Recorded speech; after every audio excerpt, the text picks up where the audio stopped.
Have you ever pondered the significance of maintenance and repair in the aviation industry? Well, it's high time we shed some light on this all-important topic. You see, the safety and efficiency of aircraft are largely dependent on regular maintenance and timely repairs. They're not just routine tasks, but rather, they are the backbone of the aviation industry. Consider this: without proper maintenance, equipment can fail.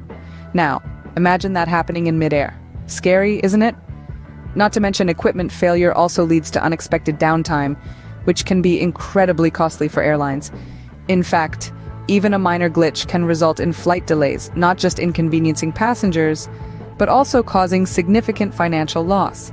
So it's not just about keeping the planes in the air, it's about ensuring that they can do so safely and efficiently. Given these implications, it's clear that maintenance and repair are not just routine tasks, they are vital for the smooth operation of the aviation industry. But what if there was a way to predict and minimize downtime in aircraft maintenance? Enter the world of artificial intelligence.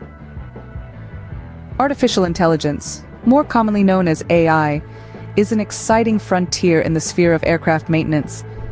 It's not just about robots and automation, it's about data, lots and lots of data.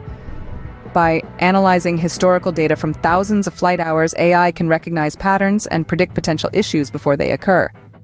Imagine being able to foresee a component failure before it even happens. That's the power of AI. This predictive capability is a game changer. It means we can prevent unexpected equipment failure and minimize downtime. Instead of reacting to problems, we can proactively address them. The result? Improved efficiency, reduced costs, and enhanced safety. Consider this: an aircraft on the ground is an aircraft not making money.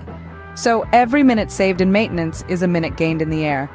And with AI, those minutes can quickly add up to substantial savings. But it's not just about the